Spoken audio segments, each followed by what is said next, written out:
G'day and welcome to KrakenCast. This is the oceanic branch of the Vassals of Kingsgrave's Game of Thrones review series. Today we'll be discussing episode 5 of season 8, entitled The Bells. My name is Duncan, or Valkyrist on the forums, and joining me today from America, we have Bing. This is Shutan on the forums. David. David HHH on the forums. Abby. Hi, Daisy Mormon on the forums. And our newest Kraken, Kevin. Hi, creepy Uncle Kevin on the forums. And we always love that. And Dana may be able to join us briefly later in the show, so we'll look forward to that. Well, thanks for coming on, guys. Second last episode of the entire series. Exciting stuff. So weird. Has everyone, almost over. Has everyone brought their marshmallows for this ep? Yeah. We brought something for this episode. Oh, okay. Well, let's get into it with our lemon cake ratings. Bing, would you like to go first? Yikes, me first. Uh-oh. So it's kind of hard for me to rate this episode because it's very different from episode 6 of last season, where it's just straight up bad writing and a lot of things just don't make sense. A lot of things in this episode also doesn't make sense when you think hard about it. But the problem is there's a lot of the huge big turn in this episode is such a season or really serious defining moment that given that it doesn't really work, in my opinion, it really, really taints the thing as a whole. I'm not giving any lemon cake rating so far. I don't really know what's the best one to give. Really? You're abstaining? I abstained for episode 6 of last season as well. So, I mean, if you really force me to give it, I'm giving it 0, but... Oh, I remember episode 6 of last season, you gave it, what was that movie? The Day After Tomorrow. That was the rating you awarded Yes. it. Have you got an equivalent movie for this episode? Mortal Kombat, maybe? How about this? There was a TV show that was also very popular, and it was somewhat of a cultural phenomenon as this one. That TV show was called Lost. I gave it I knew you were going there. Right. The ending of Lost out of 5. I had a feeling you were going there. It's funny. Love it. What did you think, David? I mean, I hated it, but I loved it. And that's why, I'm gonna give it a 4.5 because it was so powerful. I thought. For one thing, I posted a funny thing on Facebook. I said, God, and people thought episode 3 was dark. I thought it was really powerful storytelling, even if it wasn't completely earned. I think Game of Thrones will now go down as the show of be careful what you wish for. Because, we've wanted Dany to fuck things up with Cersei, particularly for years, right? And we've reveled in every Dracarys and fire and blood. And just kind of with Theon's punishment, and we wanted him to suffer. I think we're learning to be careful what we wished for here, because it was horrible, and we'll get into that in detail later, I think. But I thought it was powerful storytelling, and despite some flaws and some rushed and all that we'll talk about. Yeah, whatever it lacked in visual darkness, it made up for in emotional darkness, I think. Right. But Abby, what did you think? Okay, I don't know what to give this episode because I kind of found a lot of it really forgettable. The whole stuff with Arya, I had to rewatch the ending of the episode because I actually was not paying attention because I was just kind of so bored with Arya. I don't know. I would give it maybe I don't know, just because the stuff was the dragon stuff was pretty epic in the what was going on, but it was just so unearned, and just and Jaime just regressed as a whole character. But the saving grace, I guess, was the Clegane Bowl, so I'll give it a 2. I don't think it passes. I'm gonna give it a 2. Maybe it'll change. And Kevin, what was your rating? 1 lemon cake. Oof, damn.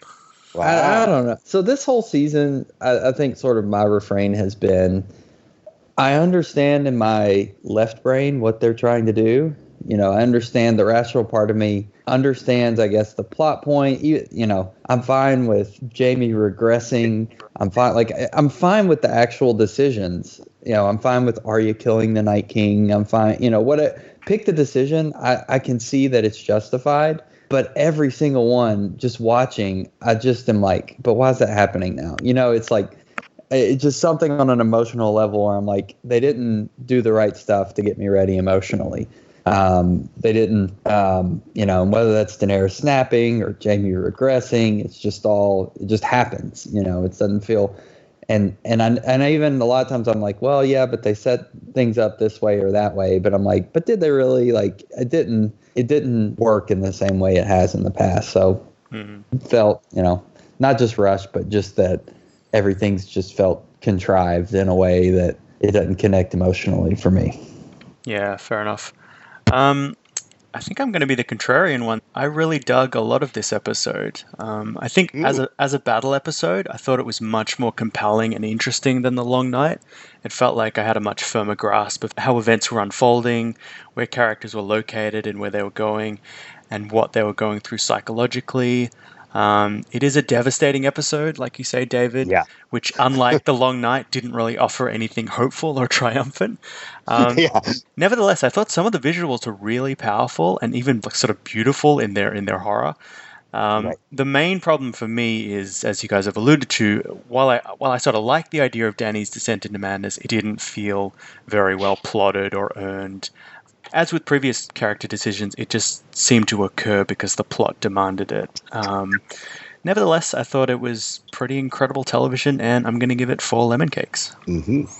So we're all over the board here. Yeah, all over the place, which is good. Which is cool. Yeah, I like it. And that upsets me so much that I'm going to burn my house down now. There you go. As you do. A very healthy response, yeah. Just set fire to things. Unearned, but whatever. All right, well, that's our lemon cake ratings. Let's get into the episode itself. So, the episode opens with Tyrion knocking out Varys' attempts to seat Jon Snow on the Iron Throne. During the ensuing trial, District Attorney Drogon grills the Spy Master pretty badly, and he is sentenced to the dustbin.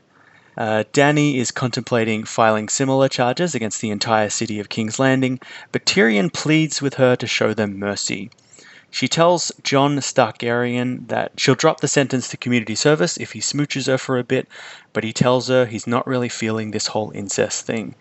Hell hath no fury like an auntie spurned. So Varys is gone. It's his curtain call. What do you guys think? Yeah.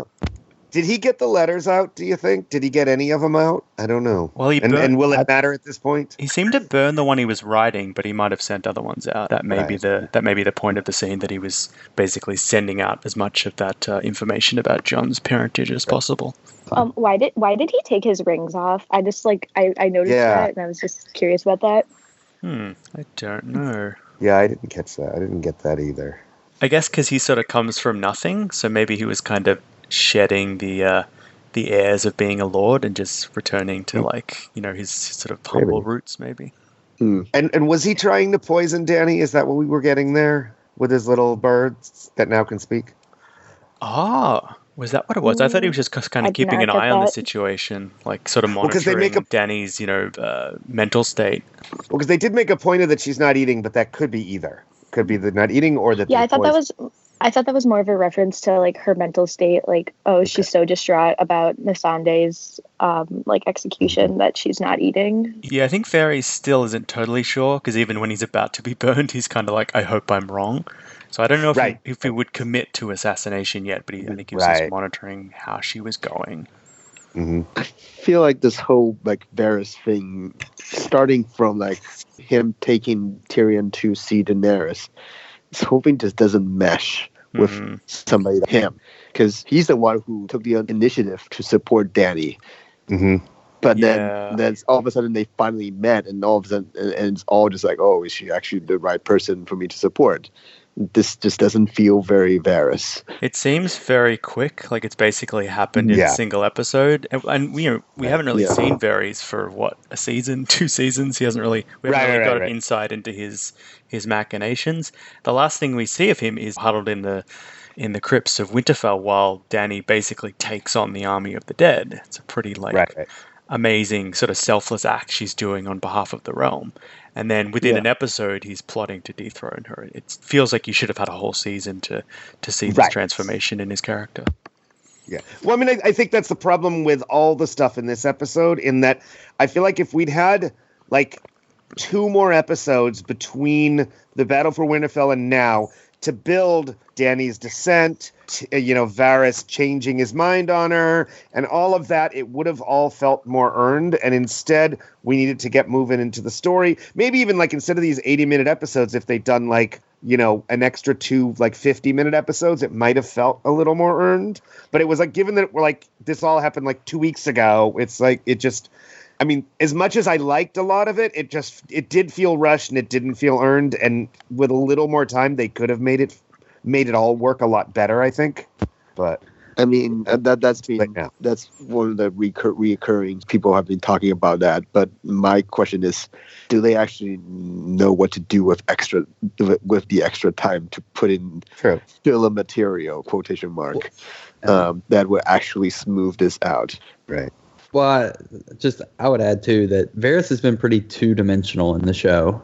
I think we get clouded by the book version of Varys, who's involved with an actual plot, and is not this utilitarian that he is in the show. So I think for that two-dimensional character, that's probably one of the few things I'm fine with them rushing, because it would have been pretty boring for them to just have him gradually turn on Daenerys with every little fire and blood moment. Like, really, with the ethics he's shown in the show, it kind of makes sense that it wouldn't have taken too much of seeing the dragons and seeing her willing to burn things down for him to turn on her.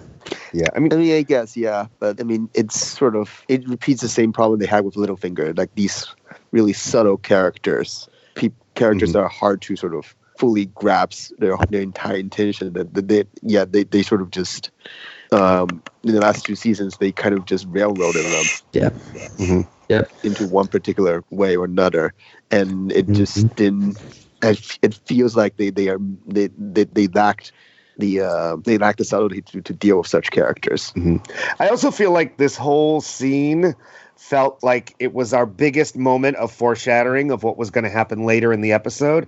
And if anything, maybe that's why it would have been nicer to have been in like last week or another bit, so we'd have that foreshadowing instead of like immediately before she turns and goes, Mad Queen.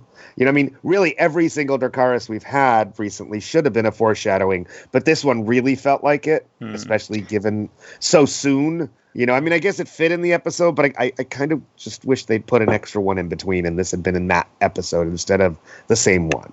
Yeah, and you made a good point earlier, David, that often we're kind of cheering the Dracarys moments, but it's also implicating us in a lot of the horror on display that we kept cheering it until it was turned against. Yeah, it became increasingly morally ambiguous. But even in this moment, and even we like Varys, he technically committed treason.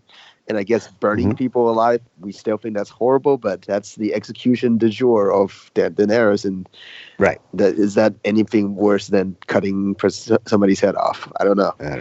It's still a huge difference from just straight up massacring citizens. Right. Yeah, for sure. But at the same time, I mean, I guess that's the question we all have to wonder about is, whether capital punishment is okay. And I think that's, certainly I think something George is getting at, and the show is as well. We got the Dracarys bit last season with Sam's family and whether that was appropriate or not. I mean, I feel like it's being questioned. Maybe you don't agree, but I feel like at least that's something they're going for. And maybe I'm giving the producers a little more credit.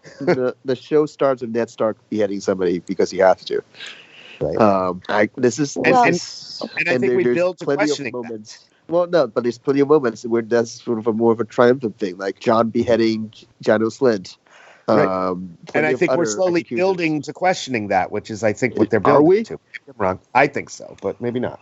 I think kind of like in a similar vein to what David is saying, like the way that execution is shown in previous character with previous characters like Ned is it's like this burden, and it's very emotional, I guess, and like you can tell with the way that she says Dracarys in this episode regarding Varys' execution, like she doesn't say with any voice. It's it's like, oh, just kill him, like not obviously not that flippant, but it's very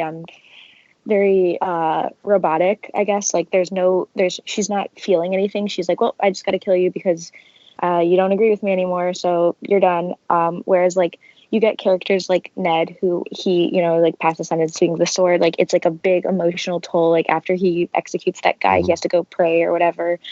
And Right. yeah, I guess that's my 2 cents. I mean, I guess, but again, it's still a huge separation from doing that than massacring citizens. Oh, true. I'm just saying Well, it's a slow build. I suppose the better comparison maybe would be burning the slavers apart, and that being the big cheer moment, and then seeing it flipped from the citizens' point of view. I feel like a lot of people, I don't know, I feel like there's people who have been trying, and I'm not suggesting all of you are doing this, that been trying to take this moment, trying to read back and trying to make sense of this, rather than the writer actually doing the work and make that feel natural to the people who watch the show. Right. Well, I mean, I think that's going to be an ultimate question of are we seeing what we want to see? Are we seeing what we think we should see? But at the same time, even if we take, from the book knowledge, we know George has spent much of this book trying to be anti-war and show, the cost of war to the people. So to me, while a lot of people don't think it fits and it isn't in the way that George would do it,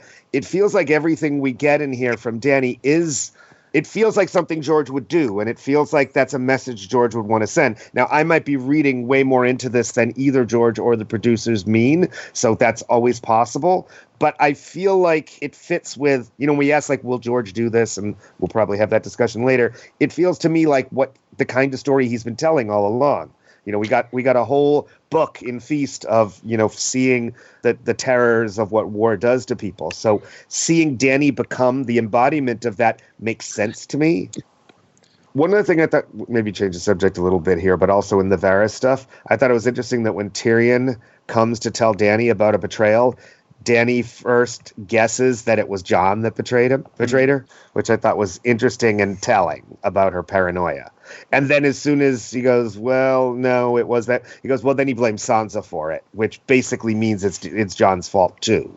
So she's like twisting things around to blame everyone around her. So what was I guess it definitely gets at her just general paranoia and feeling like everyone's against her. But what was the specific betrayal? Was it just that the secret was getting out, or was it specifically the fact that Varys was trying to seat Jon on the throne or encourage him to? Yeah, I think that part. I think it's that part. Yeah. Okay. Well, and he kind of hinted that he was going to kill Dany last episode to Tyrion. Oh, okay.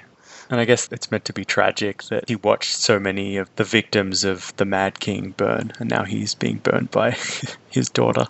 It's like the more you try and change things, the more they become the same. I got to say, I actually liked Varys in this and his story in here, especially when he goes, I hope I'm wrong. I really hope I'm wrong. And it turns out he's right. So I kind of liked that as the prequel of the episode, I don't know. Yeah, and I guess for me. The idea is that, whether it's well done or not is definitely up for debate. But I guess he senses something that he recognizes maybe in the Mad King that nobody else sees, like this sort of will to power or this will to dominate or this sort of refusal to accept anything but loyalty and obedience and all that. Any thoughts on Emilia Clarke's just general performance? Do you think she sells it, even if the writing doesn't? Yeah, I think hilariously and ironically, in all the previous seasons, there's lots of complaints about Clarke's acting. Whereas in this final season, all of a sudden, everybody's turned out completely 180 and saying, "Oh, the writing has failed Emilia Clarke." I felt like last week she was starting to go there. I mean, especially we talked about that scene where she was in the middle of the dinner and she was not hearing anything, and we could start to see it happening there, and then her paranoia about all the Starks against her and everyone else. But I mean, I felt like, especially in all this stuff with Varys, I felt like she was definitely, I could already see oh shit, here we go. Yep, we're getting the Mad Queen. I thought that was, to me, the point of the Varys scene was to get us in the, oh shit, here it's not going to be good. She's losing it. And I think we slowly built to that as it came to it. I mean, I think in this episode it was somewhat earned. I just wish in her whole arc it was more earned. Yeah, I think Clarke does sell it in last episode. In this episode, just her coldness and her just sort of deadening eyes, and in all the sort of technical elements, the way it's lit, the use of audio to create this sort of unnerving feeling, this sense of paranoia and distance and all that.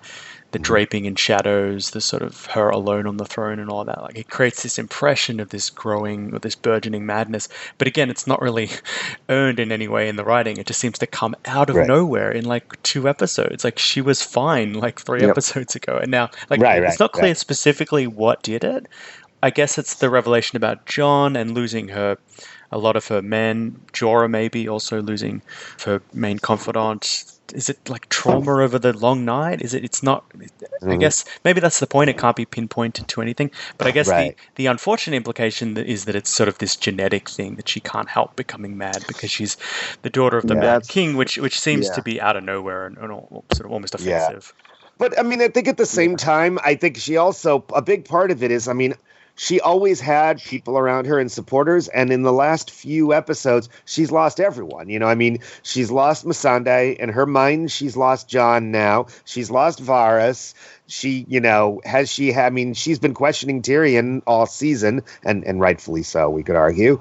You know, so who does she really have on her side right now? Grey Worm. That's like it, really, right? You know, I mean, Davos, I guess, I don't know. I never really understood why Davos was behind her anyways. So, I mean, who does she really have? So I feel like, and then, you know, last week she lost her closest confidant, Missandei, and her child in her mind, you know, the dragon. And so what has she got left? She pretty much has Drogon. So, well, she went all out with him. Quick question about that, though. Yeah. If only Jon had actually, like, responded to her in that little, like, let's hook up, let's kiss, let's make out. Like, if he had just, like, gone all in with her and, like, fucked her and had not been awkward about it being his aunt and whatever other issues he may have had, do you think maybe she wouldn't have turned? Like, would that little moment have saved really hope millions of people? I really hope the TV show is not making that point. I don't think it was. I think the point, there were multiple things, but I think that was, like, kind of the final straw.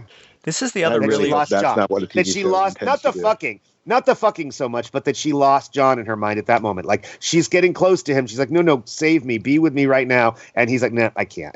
Which is another major problem because this idea that they have this intense sort of relationship that was established over 2 episodes really isn't sold particularly well, either in chemistry or in the amount of time that they've even known each other.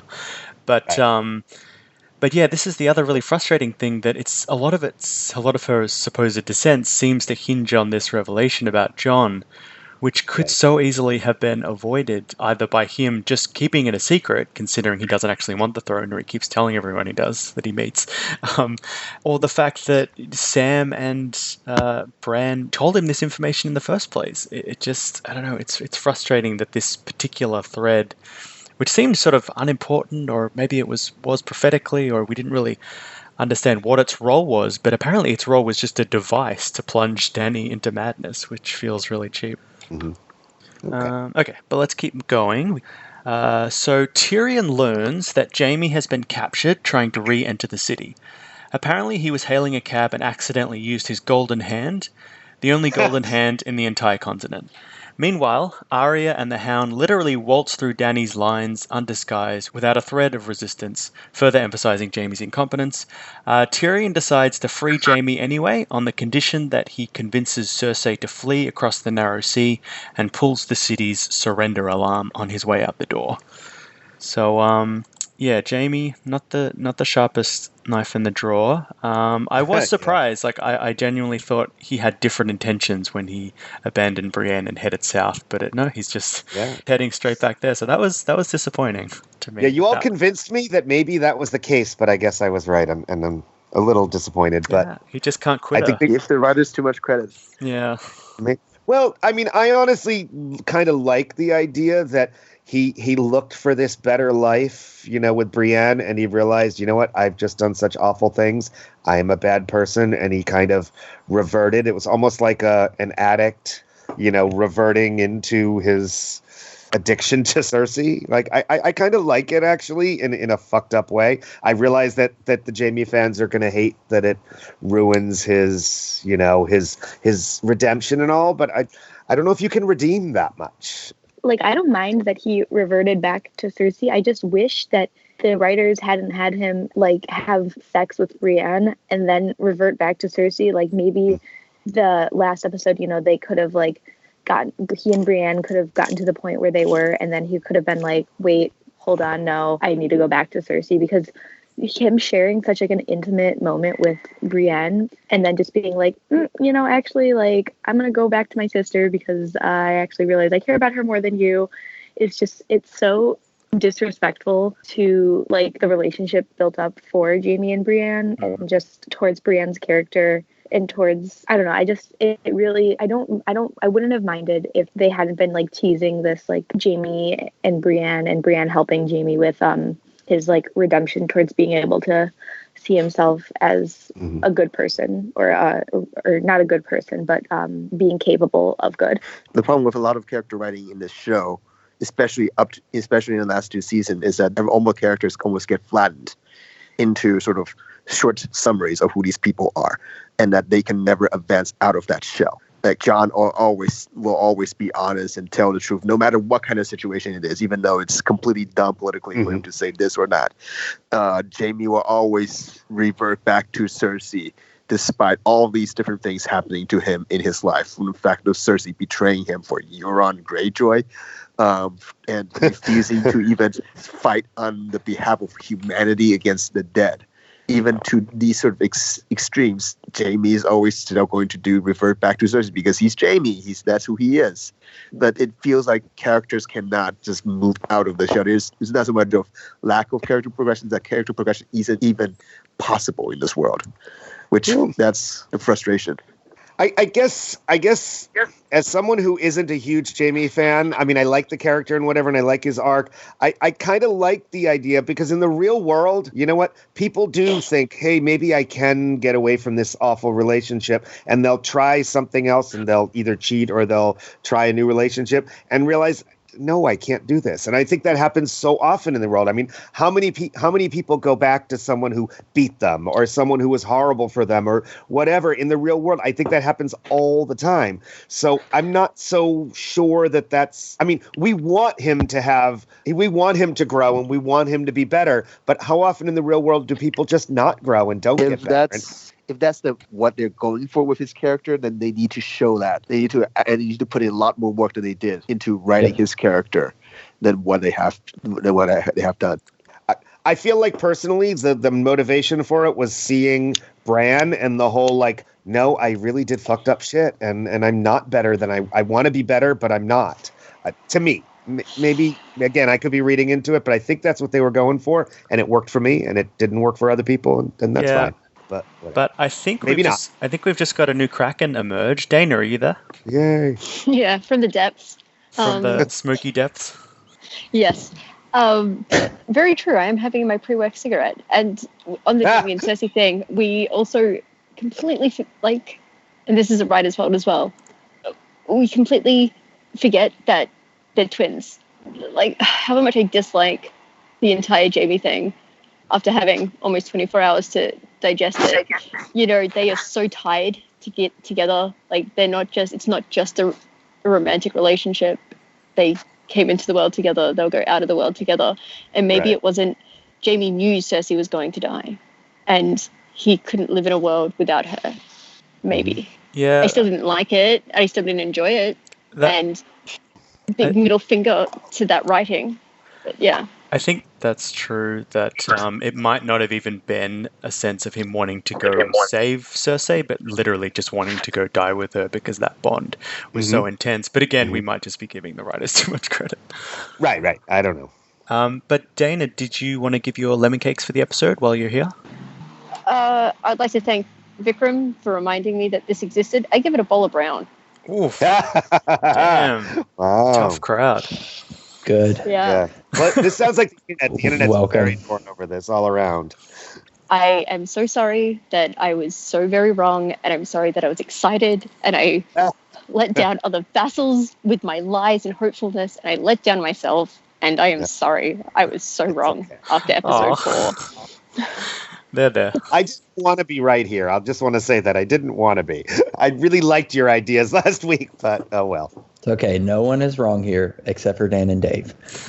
There's a great, Casey posted it on our Game of Thrones show chat of a melody of like the actors, and there's one with the actors who play Grey Worm and Gendry at the end of season 7, and the guy that plays Gendry is just like, you know, come the end of 70 is like, yeah, story arcs, gone. Characters, and the guy that plays Grey Worm's like, geez, you're brave. But he's completely right. Like, and you can tell on the guy that plays Grey Worm's face, like, he completely and utterly agrees. I thought the special effects were really good. The destruction in King's Landing was very good. I liked the idea of using Arya in that way. I thought that was great, just to show not everything from Dany's perspective or the army's perspective, but as like an everyday person, and Arya has been used that way so many times throughout the seasons that I liked, like, this might be the final time that they use Arya in that way, and they did it so well. But I didn't like the story, and I don't like Dany going crazy, because it just seems like, look, a hysterical woman, and it wouldn't come that way if they had more time, and her descent into madness. But we had 5 minutes at the beginning of her not eating and sleeping, and I think I said this before, like, on the show chat, but I just believe it so much. If Tyrion is willing to sacrifice his life for the citizens of King's Landing, Jon should be willing to fuck his aunt. Something I just said earlier, yeah. Amen.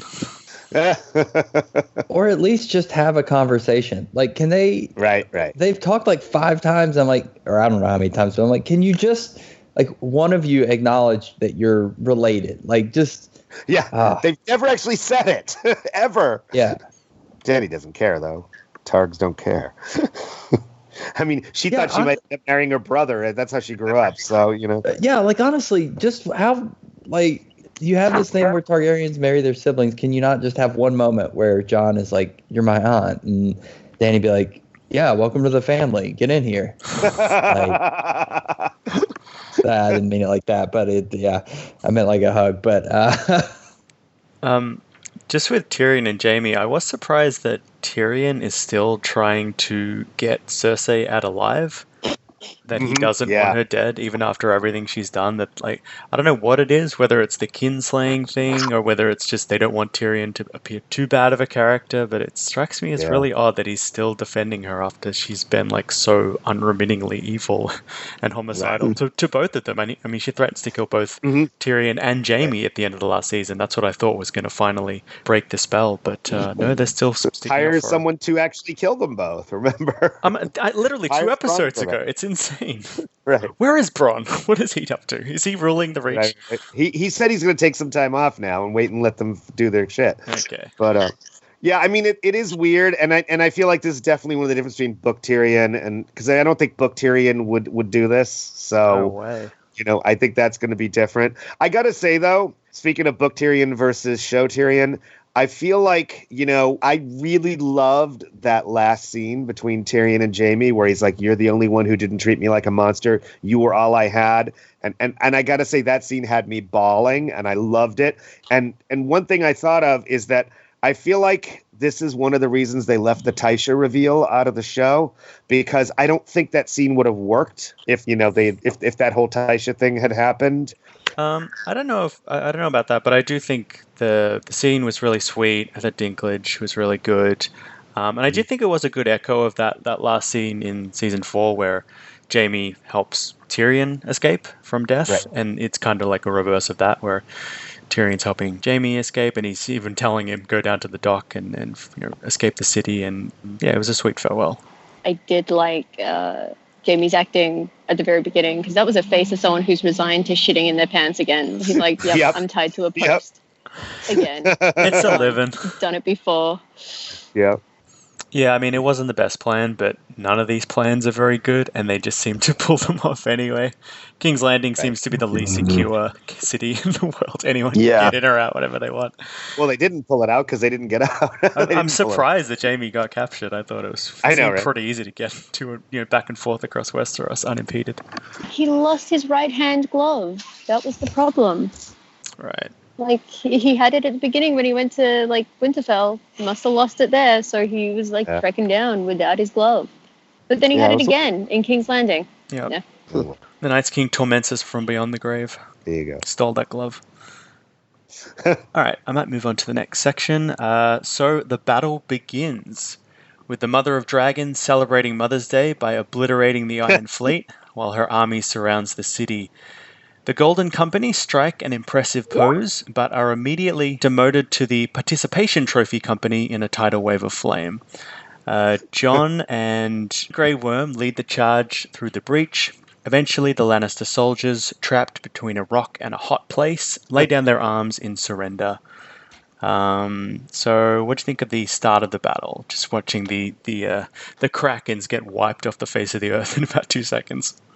Yeah, I thought it was fine. The one thing I wanted to say that was interesting before the battle starts is they suddenly start telling everyone in the city, "Oh, hide, hide, they're coming." I'm like, hadn't we figured that out after the big confrontation last time that they were coming? Like, why are we suddenly like sending all the people in to hide now? Like, it was just strange to me. Well, it was amazing to me in the what is it? Is it 2 weeks that pass in the show that the Northern Army's marching south? They say between episode 4 and 5 or whatever, that in that time we went from Cersei, things were remarkably even when Dany had 2 dragons. Oh, she lost one. But by episode 5, her win is inevitable. Like, they spent all that time pumping Cersei up and pumping the Scorpions up, like, and the Golden Company and all these things, and then, well, never mind. Like, Drogon spent these 2 weeks doing his agility training, and he's now going to dodge everything, and so that, there's no more stakes. It's just in 2 minutes Dany has killed everything that was a threat to her.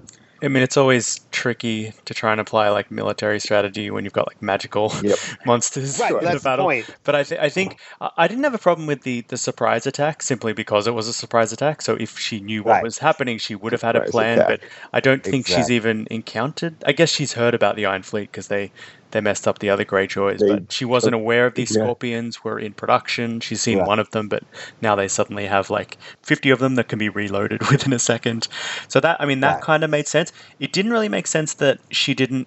Again, I guess she had a strategy in this battle, but if she could do that now, why didn't she just start circling the ships and start burning them down right there and then? Why retreat? That's it's a bit unclear what the dragon is actually capable of. It's like it's giant, these giant swings, one to one side or the other. Like either the Euron and his and all the Scorpions are awesome and they can. And Dany can't have no idea how to fight them, or Dany just come in and destroys them easily without them doing anything to Dany. Exactly.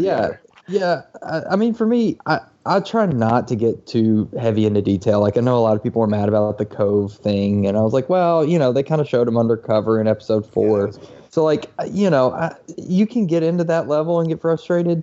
But from a story level, they played it up like she couldn't just do this with Drogon. I mean, they really made it seem like she couldn't just fly in with Drogon and kill everyone.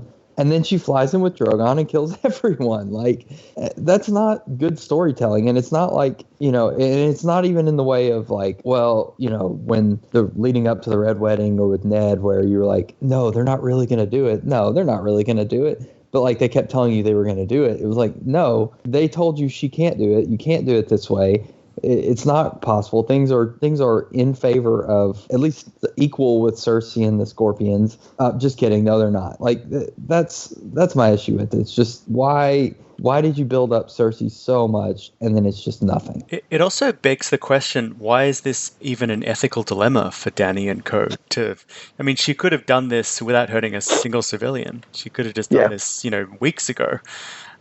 She could have just burnt the Scorpions on the wall weeks ago, and that doesn't actually put the civilians in danger necessarily. I mean, maybe some collateral damage, but why hold off? Fell apart so easily. Yeah. So there was not even that much need to fight them. So we didn't even need the armies, really. I mean, we didn't really need the armies. She could have done this like when they were, having that standoff outside the gates at the end of last episode. She could have just started burning ships like every minute that Missandei is not given to me, I'm going to burn another ship. Or the Golden Company. What are they there for? It seems like the dragons are only as powerful as the plot needs them to be at any given point. Yep. It's weird. At the same time, though, I think the whole point that I think George is trying to get to, and maybe I'm totally misreading it, is that these are weapons of mass destruction. We're talking about medieval times. If you threw a nuke, into one of the battles in like ancient Greece, that's going to change everything. And that's what the dragons are. I mean, for all that think about, maybe Aegon had some troubles, but realistically, Aegon came in out of nowhere with dragons and took over the entire country. And she has them and is now doing the same in a city. That's not unreasonable. I mean, she should be able to do that with the power of these things. And I don't think anything that she did in that episode, I mean, you could argue it made sense in her mind to do it, but I think it made logical sense that she was able to basically take out the entire city and the army with a dragon because it's super powerful. I mean, it doesn't exist in the real world, so we can't really talk about military history because there's no such thing. Yeah, I don't know what they could have done. Like, they could have had some kind of strategy with the ships where there's a diversion or something, but it is literally just the dragon solves everything. And yet, having said all of this, I still kind of really enjoyed the scene as like pure spectacle. I was kind of still, cinematography. I was still kind of fist bumping, watching him take out all the scorpions and watching Cersei's face just crumple up as she realized all of her plans for the past year have been wiped out in a couple of minutes. With what Cersei has been doing this entire time. Which is weird. Like, I thought she had some kind of ace up her sleeve because she seems so confident that she was going to overwhelm the dragons, but it was kind of just delusion, basically. It was revealed. It was Euron. Euron was the ace up her sleeve, and that didn't go very far. Yeah. Well, he's no one's ace up her sleeve. I know, right? At least not in the last episode. Euron hit a dragon. Maybe he should have hit another dragon. Yeah. It's gonna take the Ironborn 3 whole days to rebuild all those ships. I know. Better get chopping. All right, we'll move on to the less awesome part of the battle, which is the King's Landers chanting for the surrender bells to be rung, but whoever they send mixes up the order and pulls the immolation bell instead. While Dany channels the Mad King, Drogon channels Smaug and starts super soaking the entire city with fire. Jon watches in horror as the Unsullied begins slaughtering unarmed soldiers and civilians, protesting that he needs to check the back of the box, but he's pretty sure that's not allowed. Meanwhile, Jaime takes a quick break on his way to the Red Keep to build a sandcastle, but is rudely interrupted by the most annoying pirate in the world. They fight, and his golden hand finally comes in handy as he socks Euron in the face and puts a sword through his chest. After getting a few swords in his. Yeah. Couple things I have annoyed with this section is one, Jon is like, stop everybody, stab someone, stab someone else. Like, it's so stupid. Like, what does he expect to do? Yeah. Can't we all get along? Okay. This really pissed me off about Euron's death was like he died thinking that he won, and I'm just like, no, like he needs his, or I don't know, Euron doesn't do anything in this show, but I don't know, like, he's kind of set up to be this big bad, and he's just like, oh my gosh, I got to kill Jaime Lannister, like I get to die happy, and no one else gets to die happy, so it's very annoying. Okay, also I need to leave, so bye. See you, Abby. Thank you. Abby. That's a problem. Euron is just like a cartoon villain on the show. Let's be honest. I will say that though, he's kind of good at it. I kind of like his crazy eyes that he gives. When he like puffs his eyes out. I don't know how he does it, but and he gives that like mad faces. It's dumb and it's silly and childish, and I kind of like it. I don't know why, but everything about Euron is just ridiculous. I mean, he should have just died on the boat. That would have been appropriate, I think. Let him die on his boat, but instead we have to have him coming out of this random cove scene, which I don't know how Jaime got there, but whatever. And this whole scene was just ludicrous. That said, it was kind of entertaining. Oh, it was entertaining, but it was ludicrous. Let's do the reach for the sword thing. How many times did that happen in that same battle? Like 5 different times they reached for the sword. Like, oh, come on. Yeah. That's definitely not in the books. Yeah, I don't think that's going to happen. Well, I mean, Euron's going to be a lot more interesting in the books. So. Well, I mean, book Euron would just like eat Jaime. Maybe bring up a Kraken from the depths. Yeah. He's a lot better than this dollar store Jack Sparrow we have on the show. Yeah, right. It's bizarre. And him playing the like, oh, by the way, I fucked your sister. Like, it was just weird. Yeah, it almost felt like this is part of the reason why they wanted Jaime to come back, because this like cool showdown. Like a sort of bad, sort of weaker version of Clegane, like Cersei's 2 lovers fight or something, like, which seems really corny. But the major part of the episode also occurs here, which is Dany's decision to torch the city anyway, even after they surrendered, which is pretty horrible to watch.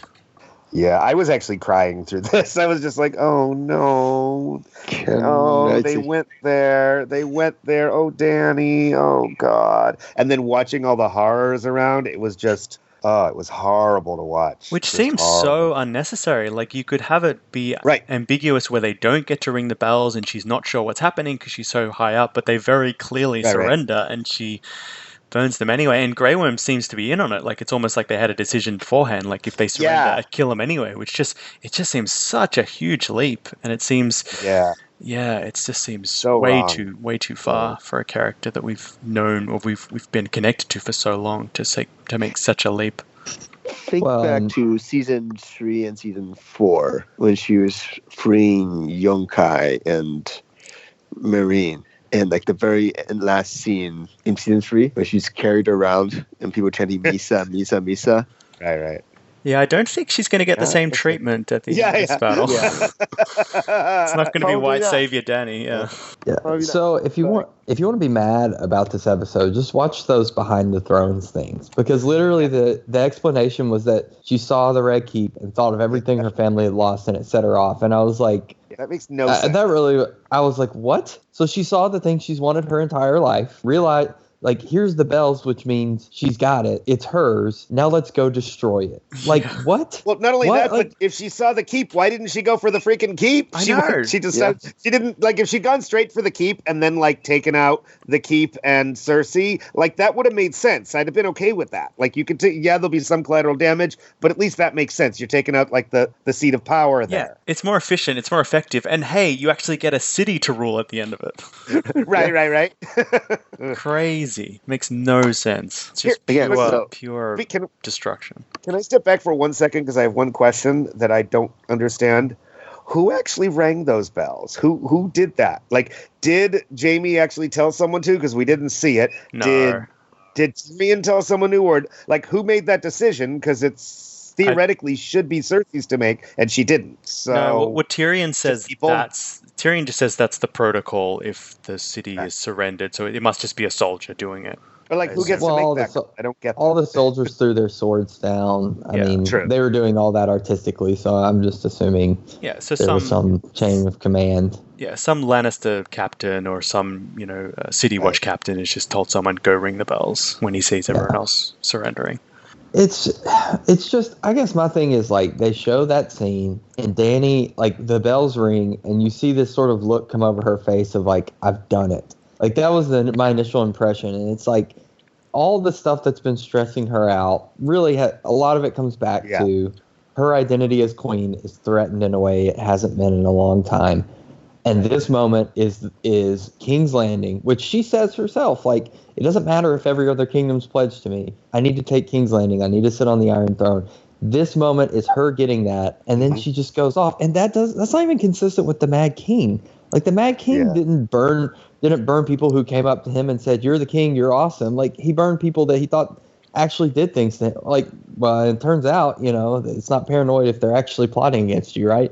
But, like, he generally was against people that had done something to him. The Varys thing was more like the Mad King than anything else. It's just, there's just no, this decision, they didn't do it right. They didn't give it any way. Like, it seemed like something they wanted to happen and tried to find a few reasons, and they weren't good. And it didn't make sense for this 180 of the character. So can I ask what you think? I mean, I feel like at this point, something this massive, they have to have gotten from George. Now, the question is, how do you think George is going to deal with this? Like, because, I mean, I can't imagine that they would go this far off script. I mean, whether it'll happen before the Night King stuff or after, or what's going to happen timing-wise, or how Fagon gets in, I don't know. But, like, I mean, I feel like she's going to have to burn King's Landing somehow, because I don't think that would be that dramatically different. So how's George going to do this? One thing I've thought of is, like, what if the others take King's Landing and it's more of a Dany has to burn King's Landing to save the realm? Like, that could be an incredibly, like, weighty, passionate moment, of this is what she's wanted her entire life, but to be the queen, she has to destroy it. I don't know. I mean, that's one thing. There's a lot of different ways I could see it going, but that would be great. But again, that would be so far off the script that we've got here. I don't see it being that different. But I mean, the show's Game of Thrones and the books are Song of Ice and Fire. So, Yep. So I mean, to me, that Dany's arc has to be more into the Song of Ice and Fire in the books than it will be than it was in the show. I mean, the whole problem I had with the showrunners is sticking to these so-called notes from George about how the series ends, that they literally adapted it like as if it's a Cliff Notes version, and that the fill in the blanks part of between all these points, they seem to just completely ignore the work to do that, which is probably worse, they're incapable of doing the work of filling in the blanks. They simply just have to move from one plot point to the other plot point somehow, and they just brute force it. Yeah, and that's not easy in their defense. Like, it's not easy, no. But that's the job they signed up for. Yeah, I mean, well, they signed up for adapting books that they never got. To be fair, I guess. I know, but they're still writers. They still have to write. You can't just say, "Oh, you still have to adapt." Yeah, it's like, yes, they have nothing to adapt. I feel sorry for them. Yeah. No, I accept that they've run out of material, but they're still writing a TV show. Like, it still has to make sense as a TV show, regardless of any material they're adapting it from. And I think a lot of our problems is that the connective, it's like maybe the scenes themselves are well done or well shot or whatever, but the connective tissue just isn't there. We can't follow them even as TV characters, independent of the books. Yeah. I mean, we needed another season to make all this stuff work better, and we didn't get it. And I don't know if another season would have. I don't know.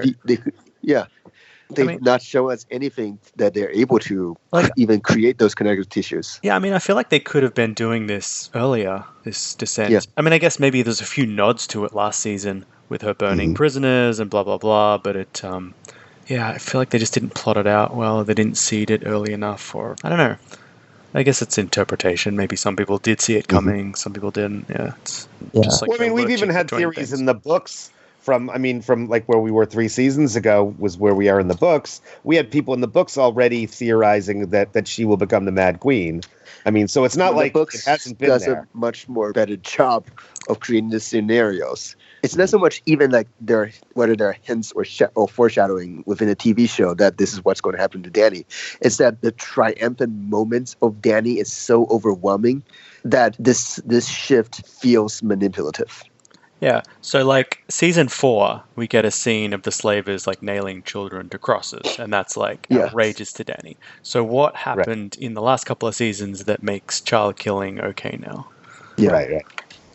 Although she ended up having the slavers nailed to crosses in retaliation. Oh, yeah, no, she's totally cool with mass horror and butchery, but it's against people who deserve them. So, like, Cersei, obviously, in her mind, deserves that. Even the Lannister soldiers totally deserve that. Right. But why is it suddenly okay in that split decision to unleash fire on not only helpless people, but people who have actually surrendered to you?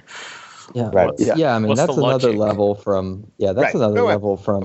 The only Targaryens that did that in history were like a couple of them during the dance that were mad and terrible. Like even Aegon and Visenya weren't out there burning places that had surrendered and burning entire cities. They were burning castles. So I mean, it's a whole another level. Getting back to the idea of like how long this has been foreshadowed. Again, this is where watch Behind the Thrones if you want to get mad. They said like, well, even think about when Viserys died. You could see something in her eyes that was scary then. I was like, you mean he just threatened? That's where just I want to smack Dan and Dave sometimes because they're like, they're comparing this moment to her having steel about like deciding that her brother's dead to her after he threatened her unborn child. I'm like, that's what a good parent does. Like if a good parent has a relative that's harming or threatening to harm their child, they cut that relative off. Like that's But that's Well. that's apparently a sign that she's Cut them becoming off a Mad and Queen. kill them are two different things. Well, she beyond didn't that, kill. She didn't kill him. Well, I mean, kill Viserys. Watched him be beyond killed. that, Smiled. at that moment, who was cheering for Viserys, or who was Right. compassionate towards Viserys? Right. No, certainly he was an asshole, but I mean, that was we all loved that moment, and that's kind of my point. We loved and cheered at that moment. Well, the thing is, the TV show wanted us to cheer for that moment. They made the whole death of Viserys comical. but it's not even a question of the morals of it, right? Like they used that as a justification that they were showing that Dany early on showed signs that she was becoming this fire and blood insane person. And is that really proof of that? I don't think so at all. No. I mean, I don't think that isn't a bad reaction at all to someone who's been extremely abusive to you, who now has just threatened your unborn child, that you find the metal to say, you're dead to me. And I'm not going to raise a finger to protect you because you're literally a threat to my child. So I think that's a normal, non-insane reaction. I think it's fair to say, though, that violence is not the solution and that maybe that isn't a good reaction. But that would be my point of view. That said, I did cheer it on myself. And now I look back and I think, oh, maybe that was fucked up of me to cheer for that. I think more the point is that there's been violence throughout her life and she's embraced it. And I think that's kind of what they're getting at. Maybe not. I mean, maybe that's my take on it. We don't have to agree. Yeah, and I guess that's maybe like one of the themes of the episode, like that revenge kind of destroys everything, that if you seek revenge, you're kind of destroying yourself, and it becomes this sort of violence begetting violence kind of action. It just feels so lacking subtlety. Oh, yeah, totally, yeah. I'm not going to argue. I won't argue that. I mean, we burnt down a city. That's nothing all that subtle. What's not that? It's like there's no context. It's just, violence equals bad. There's complexity and layers, and there's arguments to be had about crucifying the masters. And what's his name? What's her husband and Marine's name? The sweaty guy in the books. Hizdar? Hizdar. Yeah, I can never remember his name. Like, Hizdar points that out. He's like, my father didn't vote to do that to the children, but because he was in the body of the masters that did, he got killed. So it's like, that's not good. Like I can understand how you decided to take down the power structure that's so evil, but in doing so, you did kill some of them that weren't out here trying to crucify slaves just to prove a point. But they had slaves too, and were, so I get it. And there's levels and there's an argument. I mean, you feel like when you argue about Dany crucifying the master, sometimes you feel like you're arguing about the Civil War here in America. Right. And it's like, there's none of that with this. It's just, she loses it and takes everything out on all the civilians in a way that, what's woken the dragon her entire arc are people hurting innocents like that. And for her, and now the dragon just gets woken, but because she sees her house, that's really what they said. I think I don't think it's just her house. I think a big part of it is the fact that she just lost one of her children. She just lost her nearest confidant. She feels alone. She freaks out, and she's horribly traumatized. That doesn't excuse any of it, mind you. I'm not going to in any way excuse it. It's horrible. I mean, I cried watching it. It was utterly horrible. But I think that was the point. We don't have to agree, but I think that was the point. It's horrible. I don't know what the point is. Again, the problem is it seems like they're trying to paint something that's gray about morality here, whereas it's just black and white instead of just. I don't think it's gray. I don't think it's gray. I'm just saying. I think that's the point they're making, is that it's not gray. Is that all that other stuff that was gray maybe isn't as gray as we think? I think what they're getting to is that all of this slowly building up, we're now getting to the extreme of it, but maybe we should have started questioning some of those earlier decisions. I think. At least that's what I take from it. I think another thing maybe they're trying to show, particularly with like the soldiers kind of sacking the city, is like this thing that Martin describes about like the kind of the bloodlust that occurs during like the invasion of a city or that idea. Like it seemed very like John sort of witnessing that horror seemed to echo Ned's descriptions of the first sacking of King's Landing. That idea that there's like a bloodlust, that the violence begets violence kind of idea, that you're in it and now you have to see it all the way to the end or something. But I did find it strange that we didn't really see Dany's point of view. after she Yeah. makes the decision to actually start burning the city.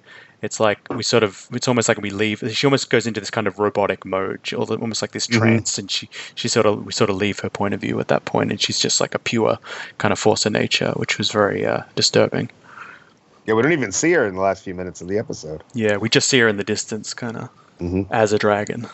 One thing I just wanted to point out, just in general, is as Cersei's overlooking the city, and then later in the episode, we see a lot of green fire and what's clearly the smoke from wildfire in the middle there. I'm wondering if those were the caches that Aerys, the Mad King, left, or did Cersei have them put there? Like, would that have happened anyways? I'm wondering what they were going for with that. Because clearly there's wildfire all over the city. Yeah, I sort of noticed that. I don't know if I've come across any theories of what it might be. Maybe just, leftover caches. Yeah.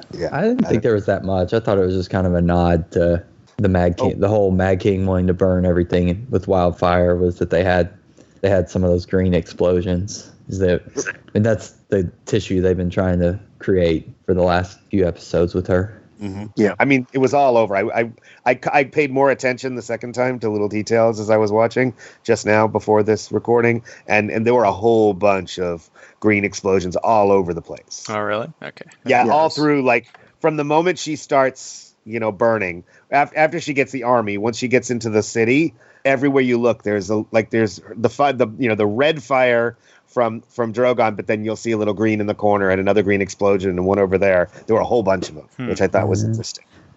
An interesting choice. I feel like I could imagine Cersei doing that, like setting up things like the Mad King, and it almost becomes like, well, again, but we don't see any of that, so we can't surmise that. But the irony is, like, she didn't even need to. Like, Dany was going to burn the city anyway, so they're sort of doubling up. But speaking of Cersei is having the mother of all Mondays and is heading down to Maegor's Holdfast for a stiff drink, but she's interrupted by the arrival of the Hound. 2 power bars appear at the top of the screen, and Clegane Bowl begins. Yes. Gregor tries to turn his brother's head into a literal bowling ball, but both Cleganes end up in the gutter, plunging towards their death. Meanwhile, Arya is wandering the carnage of King's Landing, doing her best Tony Montana impression, scowling and covered in white powder. She spots a getaway horse and GTAs it out of the city. So thoughts, Clegane Bowl, finally happen? What is hype may never die. I know. What'd you think? Did it live up to the hype? I thought so. Yeah. Yeah. It was really good. I didn't like that it didn't have anything to do with the rest of the plot. They literally made a joke of it not having anything to do because Cersei just walks by Sanders. I'll leave you guys to talk this out. But before Clegane Bowl happened, we had Qyburn and Cersei telling Gregor, don't do this, and he says fuck off. And then Qyburn walks up to him and just gets thrown into the wall, and that's the end of it. I love that just got killed so quickly in like 2 smashes and by his own creation out of control. There's some poetic irony there, which I liked. It was so silly, but it was so just fun and awesome and gratuitous. It was just awesome. And for all people, the mad scientist to get taken out by his own creation was great. Yeah. Gratuitous certainly is a very good word for this whole thing. I thought this whole sequence felt so much like a video game to me, because you had not only the crumbling environment like an Uncharted game or something, but also the shot, like the physical shot of like the Hound walking up the stairs with like the camera hovering behind him felt like so much like the beginning of a boss fight, and you've even got the sort of the chaos behind him. It's kind of like the background in a video game with fire and dragons swirling around, and I literally could just see power bars kind of appear in the corners of the screen. And Gregor going back to his old tricks, crushing some eyes and skulls. We have a nice little flashback there. It was incredibly brutal, and I love the Hound just kind of wailing on him and just screaming, "Why won't you bloody die?" And I really like the part where he takes off his helmet, and the Hound says something like, "That's what you look like. That's what you've always looked like underneath." I thought that was kind of a bit profound. Like that's actually what your soul looks like. Now everyone can see it. Can I interrupt for 1 second? One thing we didn't talk about, and this is past, and we can either edit or whatever, but we never talked about the Arya Sandor scene very much. And I feel like we can talk about that here because it's kind of because that was the Hound before. and Arya. Okay. Yeah. Okay. Because I mean, I loved the Arya Sanders scene. I thought it was awesome. But from when you take it from a logical point of view, another one of those, if you think about it, it makes no sense. Like, shouldn't he have done this, I don't know, back in Winterfell, or have this conversation before you head into the city? Like, we're going to walk all the way to the center of the city, and then, oh, by the way, hey, why don't you just turn around and go back? Winterfell's like 2 blocks away. It's not that far. I know, but Well, you know what I mean? Like, we're going to wait, let's get you all the way into the center of the city, and then like, never mind, just turn around now. In fairness, Sander. In fairness, Sander was under the impression that it was an even fight, and Danny wasn't just going to firebomb everyone instantly. Right. It's almost like there was a whole episode telling him that. Sorry. Right. True. But yeah. Although, admittedly, it gave us the chance, because if that hadn't happened, then we wouldn't have had Arya trying to escape the city, which gave us all those point of view scenes that were so horrible and powerful. So we got to see it all through her eyes, which is why they did it. But I just love the whole scene there where he finally actually cares for someone in the world and saves her, and he does save her, because she probably would have died. I mean, we could argue whether she should have anyways, because it was kind of ridiculous. He's the only survivor. Yeah, but it was just. I did like it. I do think it's powerful, and it's meaningful for both Sandor and Arya's arc. These two characters at different points in their life who would just have this rage inside them, who've been through really traumatic things, who think revenge will kind of save them. But, it's like that old cliche, like, if you go seeking revenge, you better build 2 graves. And he even echoes what he says with looking at his brother's face, like, that's what you look like on the inside. And he tells Arya, look at me, this is what you'll look like if you go down my path. So it is trying to, seeing himself in her, the same pain, the same fury. Yeah. And she recognized that, and she thanks him and says, yeah, you're right, you actually did look over me, as horrible as you are. You did care about me. But it's not clear whether that sticks, because it seems like revenge might be back on her mind at the end of the episode. Right. One of the things, she actually calls him Sandor for the first time ever. Yeah. When she thanks him. That was, that was powerful. I think also this is one of those things where, where a decision they made on the show actually paid off, because obviously we got more time with the two of them together in the show than we did in the books. And I think that made this even more meaningful. If something like this is going to happen in the books, it'll still be good and powerful, but I think this made it even more meaningful having that extra time. Yeah. Well, and after Arya's arc in general kind of frustrated me up, probably seasons like 4 through 6, where it seemed like the show writers were kind of reveling in the lazy version of feminism, of like, well, she's a good warrior, so yay, we're feminists. Yep. But I thought her art this season, even if, I know people don't necessarily like how it's connected to the past, but like just season 8 here has just been wonderful. Like a little bit of backsliding out of just being an assassin, seeing, dealing with, actually seeing the dead and being scared for the first time in ages, and, all that, then going back to wanting revenge more than anything else. And just sort of, I don't know, the back and forth has felt very organic, very good. And like it makes a lot of sense, and I love that ultimately it's Sandor that gets her out of that pure revenge mode. Because to me, the end of the episode isn't Arya saying I'm going to get revenge. Like, I didn't get the idea that she was going to get revenge on Dany for personally wronging her, but she understood now what Dany is, and that has to be stopped.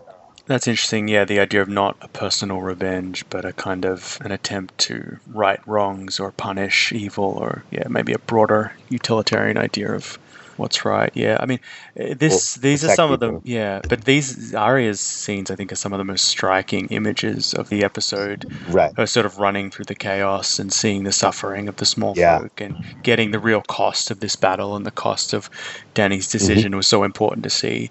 And important to see through Arya's eyes. And as someone who's kind of been detached from humanity for a while, actually trying to protect people, and feeling fear for the first time, feeling failure for the first time, actually being overwhelmed and not being able to completely control the situation or kill her way out of a situation. And the final shot with her on the horse, I don't really know what it means, but I thought it was absolutely beautiful. I also loved all the stuff with that, like, mother and daughter. who we first saw way back when Jamie was sneaking in. They were near him, but then we see them repeatedly through it, and she tries to save them. And I have to wonder, they were hiding. She found them again when they were hiding in that little, like, I don't know where they were hiding, but they were hiding under something so they could stay protected. And she's like, "No, you'll die here. Come with me." And then they died. So I wonder if they'd stayed behind, would they have actually lived? But I don't know. She's probably going to be asking herself that too, which is, I think, the power of it. I thought all of that bit was really good and really horrific. Yeah. Really horrific. Yeah. Well, their plot armor wasn't as thick as hers. Right, obviously. I mean, is everyone in the city dead but her and the horse? Their plot armor was underpowered, yeah. Yeah, that's... I mean, I think that's a huge critique of both the battle scenes this season. Is just that, you keep putting characters in ridiculous situations and they keep miraculously surviving.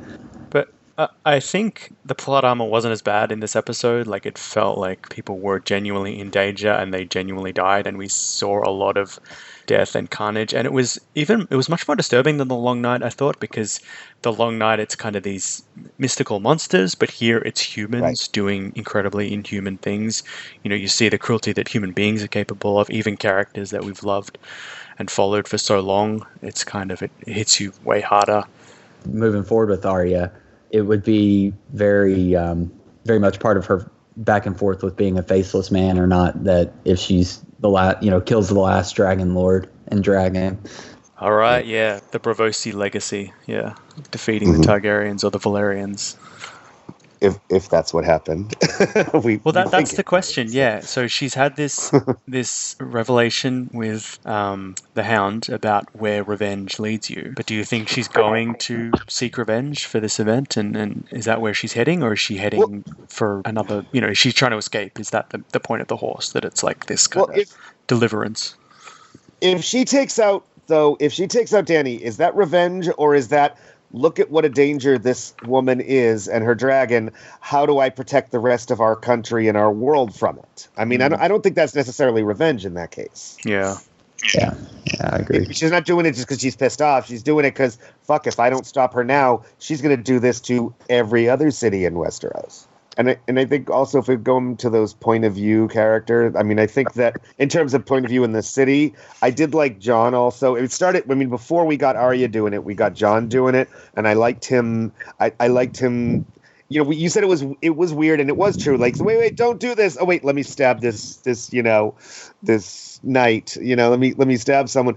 But I thought it made sense, because he's like, wait a minute. Oh, wait, they're the bad guy. Oh, wait, we're the bad guy. What's going on here? And I thought I liked that whole confusion in his head. Yeah. At one point, they did again, like they did in that scene with Dany in the dinner, the sound goes out and he has to stop and, like, in his head go, what the fuck's going on around me? I liked that effect again in the scene. I think it did. And then he starts seeing someone getting raped, and that's what ultimately turns him, when he's like, wait a minute, okay, wait, we're now raping these people? No.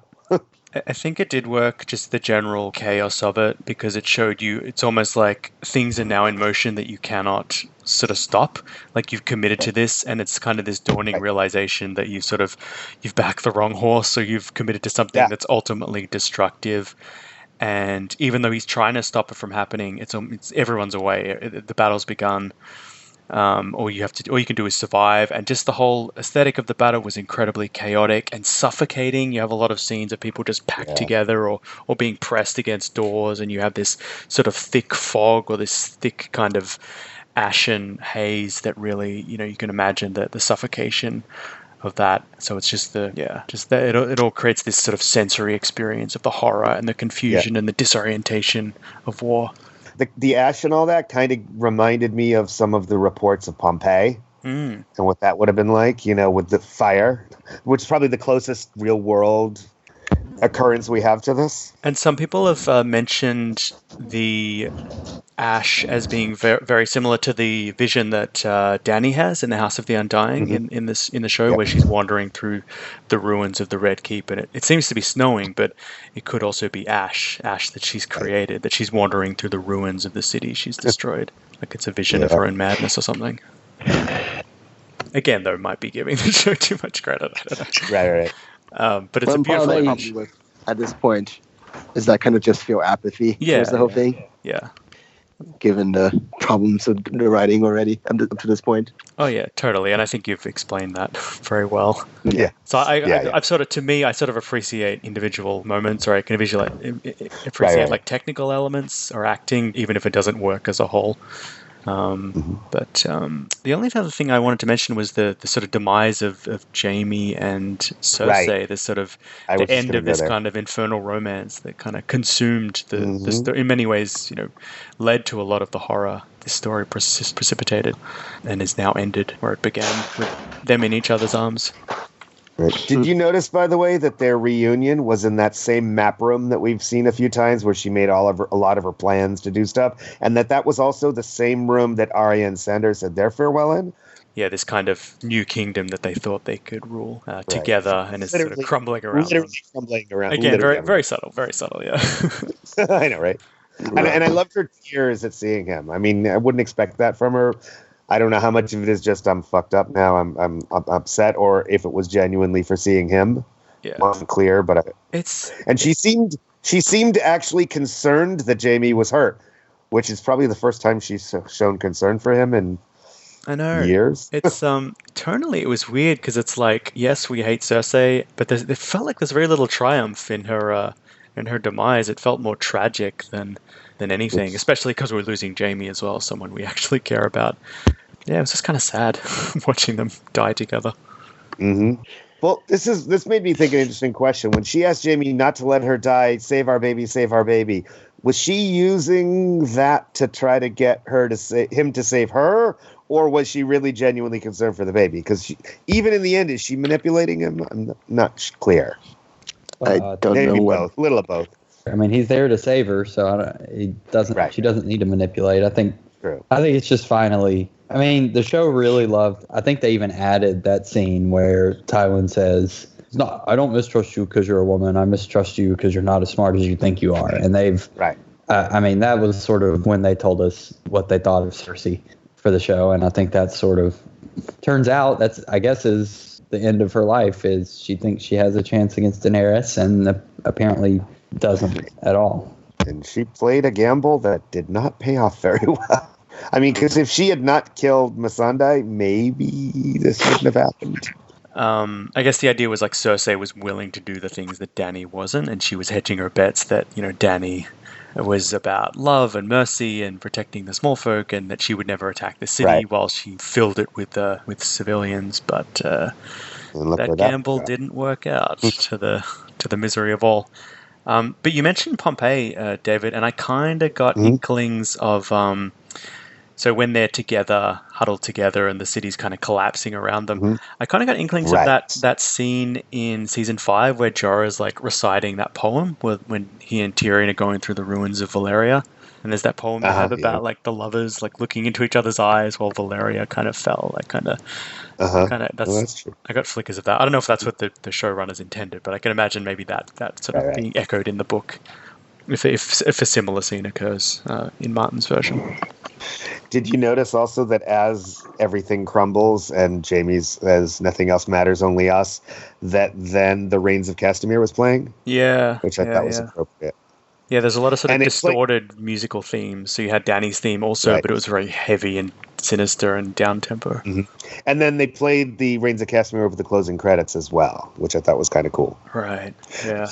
It's obviously the most recognizable song in the entire series other than the theme song itself, so it makes sense, but you notice it just because this is the time. After all, this will be the last time we'll hear it since, well, I guess Tyrion's still around, but they're, the Lannisters are pretty done. Well, yeah, I mean, the Red Keep done as well. Like, what's the final lyric? Now the rain falls over your hall with no salt to heal. Like, the rain is kind of this almost this ashen rain that sort of swoops down into the empty keep. So this makes up an interesting question. So at least show-wise, there is no Valancourt, but if it is, does that make Dany the Valancourt? So there's been a meme out there of a brick is the Valancourt. That wasn't in that part of the prophecy. Wasn't in the show. Yeah, I know, but I'm wondering, if they took it out because they've changed it, or I don't know. Well, I mean, you could interpret prophecy any way you want. You could interpret it as like Sure. Jamie leading her to her death by accidentally taking her into a place that couldn't be escaped from or whatever. So it's like, Yeah. I mean, Well, and Jamie's a much different character in the books than the show. yeah. Yep. I mean, he teeters back and forth a lot more in the show, which is, I think we talked about that being okay as long as they should have developed it a little more. But if he's a Valkyrist in the books, then it might make more sense since he seems to be on more of a straight line away from Cersei. I heard a theory that Bran might have sent the horse to Arya. That he's leading her away. He might be controlling the horse. Or he's in the horse. Yeah. Or whatever, yeah. It makes sense. It's like all the animals, blood raven controls are all white with an eye or whatever. Was it the same horse that Harry Strickland was on in the Golden Company? Because I noticed he was on a very white horse. No, it was Shadowfax, Gandalf's horse. Oh, Shadowfox, yeah. He's ones at offset, yeah. Yep. Reused. Wouldn't it be funny if it actually was the same horse? You never know. He's probably a bit old by now. Right. He's put out to stud. On a different note, did you know? I thought it was interesting. Towards the end, Jon says for all the troops to fall back, as he's trying to get them to leave out. Here's an interesting question: if he hadn't, I mean, Dany's destroying the city with her troops in there. Would she have let her own troops die and effectively killed them? Yeah, I don't know. She seemed pretty much destroying the whole city. She seemed pretty much in rage mode. She might have just taken out anyone in her way. I don't know. All right, to jump back for a second, horses can live 25 to 30 years, so it could actually be the same horse. Same one. Anyway. But that horse is also Okay. from New Zealand. Okay, sorry. Yeah, I got vibes. I just kept thinking that that Varys quote about Littlefinger, that he would burn the kingdom down to be king of the ashes. So I thought that was cool that in the episode Varys died, they have, someone burn King's Landing down so she can be queen of the ashes. Oh, that's a good point. Mm-hmm. Yeah, good callback. Any more closing thoughts on the episode? I have one interesting one I want to bring up that actually didn't come from me completely. Sarah, who's Dr. Blood in the forums, had an interesting theory that she brought up, which is a general one I don't think we'll probably see on the show, but maybe in the books even. What if the dragons, it's not the Targaryens' anger and craziness that rules the dragons, but what if the dragons are actually using their link to actually turn the Targs or other Valyrians angry and destructive? Like, what if it really isn't, just that, if it isn't just that, like, Dany says, hey, Drogon, do this, but there's some, like, mutual thing. Yeah. Maybe there's a bit where, Goes both ways. She mentions where when Ghost first returns in the books, Jon's hungry before he sees him, so he gets kind of that animalistic urge and instinct. And what if, in her point of view, what if, like, that Drogon's anger at seeing his two brothers or sisters or whatever they are, we don't really have a gender, killed, is part of what drives her rage. And what if that's all through history? Maybe the Mad King or some of the others. That's kind of a neat idea. But and then from the way I twisted it was, what if Dany's not riding Drogon, but Drogon is riding Dany in the warg sense, like controlling him with his own anger and all that. Well, just a thought. No, I think that's a really cool theory, and I think you see that in the wargs and the Stark's relationship with the direwolves, and the fact that it is this almost symbiotic relationship, especially for Bran, where he's told by the Reeds the longer he spends in Summer's skin, the more he'll become like a wolf, and the harder it'll be to exit him. And that idea of drawing upon the dragon's power and the dragon itself having emotions and grief and rage at its siblings' deaths. But again, I don't think the show has done any of the groundwork to establish walking and skin changing and the relationship between animals and their familiars. So yeah, we can continually theorize to make the show better than it is. Right, and also just how will that affect the books later? Maybe if that is something. Yeah, I think for the books that's a really interesting theory. Yeah, absolutely. Yeah. Maybe we need to talk about that on Fire and Blood Part 2. Yeah. Right. Yeah, I'd say it seems like there's some, in the history, it seems like there's some dragons that bend more to their rider. I mean, like, I think she mentioned in that chat Caraxes, who, when she was with, when Caraxes was with Alyssa Targaryen, was just one that, never mind, she had Melee's. Caraxes was with Prince Aemon, and didn't seem like a particularly violent dragon, And then when with Prince Daemon was just the meanest dragon that there was, took down Vagar. So it seems like when they have different riders, the dragons change a little bit sometimes, but then you get Balerion, who definitely was a lot more strong-willed. So maybe it's a little bit of both. It's a bond. Right. So sometimes the human wins, sometimes the dragon wins. Just a neat idea I wanted to bring up because I don't think Sarah's going to be in any of this week's podcasts. So I liked it. I liked it. Yeah, I think it may be a truth, but not the truth, Any speculation for the final episode of the series? I have no idea what's going to happen other than maybe Arya kills Dany and there's some confrontation between her and Jon. But yeah, I don't know. Not sure. But I do think it's kind of funny that we were all a few weeks ago after the Battle of Winterfell, we were all saying, gee, it's kind of ridiculous that Cersei's going to be the big end boss. And it turns out, well, she's not. It's Dany. Yeah. Because, clearly that's where we're heading. There's going to, whether it be a fight or a confrontation or whatever, Jon and or Arya are certainly going to have something with Dany, right? But it's like... It's got to be heading there, right? But it's like, who's going to be king of the Seven Kingdoms of all 10 people that are left in the Seven Kingdoms? Like Jon? Jon Snow? I'm not convinced there's going to be a Seven Kingdoms. Jon is such a terrible ruler. He got betrayed in his first post and stabbed to death. Will we even have a Seven Kingdoms as one country after this? I'm not so sure. If you think about it, at this point, most of those kingdoms don't even have a ruler at the moment. They've done so little to establish what the other kingdoms are even up to. We get a few mentions, like we get the Yara's retaking the Iron Islands. There's a new Prince of Dawn. Bronn is apparently the ruler of Reach. Sweet Robin, I have no idea where he is. I'm sure he's been thrown down a well. Supposedly, the Riverlands. What about the Tullys? What are the Tullys up to? Where are they? Shouldn't they be helping on out? That subject? I was just about to say the Sweet Robin and the actors who played Sweet Robin and Edmure Tully supposedly were coming back this season. I don't remember that was something we'd heard online. So I'm maybe next week. It's our last chance, I guess, if they're gonna. But if they were, that might make sense when we get a kind of here's the end, now what's happening kind of thing. Yeah, it did seem like there's a little bit of groundwork for like a great council when they mentioned the other houses, and Gendry, I guess now is over the Stormlands. So, I'm hoping it's not like everyone just shows up and they all have a side already. That would kind of be a lot for an episode, but I think we keep talking about time, but we have so few characters at this point that we probably could do a lot in this last episode. Right, and that could also be epilogue, too, after whatever happens with Dany and Jon and all that. That could all be epilogue, like maybe we decide what's going to be the future of the Seven Kingdoms, and if they're going to remain the Seven Kingdoms. That I'm not convinced they are. Yeah, I'm down for an Animal House-style epilogue over the credits, where each character ended up. There you go.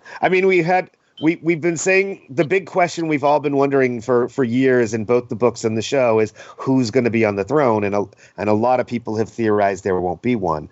Clearly the throne's been I would hope it's been destroyed or something, but even metaphorically speaking, there may not be a Seven Kingdoms or at least one leader. Maybe we'll get democracy after this, like no, definitely like Jon had democracy. Like Jon had. Well, if Jon's behind it, maybe he will, because that is in fact how the Night's Watch chose their leaders. So we talked about that in the chat, and that's just off the top of my head, maybe Japan doing it in like 100 years went from a feudalistic style government to democracy somewhat, but that's just quite how Japan happened either. Yeah, I know that's I'm trying to shoehorn any example I can find. There's not really a good example of going straight from this level of autocracy and feudalism. Still is a monarchy today. Well, yeah, so is England, but it doesn't mean that it's not also a democracy. But I'm just saying, I don't think you can go from peasants that have no concept of political rights or any of those sorts of things to full-on democracy. That just doesn't really happen. Well, that's why I said I don't think there's gonna be a Seven Kingdoms. Maybe I'm wrong. We'll find out. I think the North's in a pretty good position. They seem to have some stability there. I guess they're kind of in reconstruction phase at this point following the Long Night, but they've sort of got a central power. The houses are kind of loyal to him. Sansa's doing well. They've got the Vale. They may have the Riverlands. I'm not sure if they're in on the alliance, but they've sort of got a relatively ordered kingdom. The northern border is safe now. They've got the wildlings on their side, so the North seems all right. Like I can imagine them having a pretty happy ending. But the Southern Kingdoms, either they're in complete chaos, or we just haven't heard from them in like 2 seasons. It's not going to end well. It's not going to end well. Really? You like have little happily. faith. I don't mean well. I mean happily. Like, Yeah. All right. I mean, we just lost half the cast tonight, so And we'll lose the other half next week. Exactly. It'll just be hot pie. There you go. No one to buy his pies. Oh. All right. Arya has to survive. Yeah. Well, that concludes KrakenCast for this week. So there's only one episode left in the entire series, and if you'd like to join us for it, we typically record on Tuesdays at 7 p.m. Australian Eastern Standard Time. You can also catch the American episode reviews with the DragonCast and the European episode reviews with the Wolfcast. So thank you for joining me, Bing, David, Abby, and Kevin, and also Dana, who joined us briefly. This has been the Vassals of Kingsgrave. Thanks for listening, and we'll catch you next time. Bye. Bye. Bye. Bye.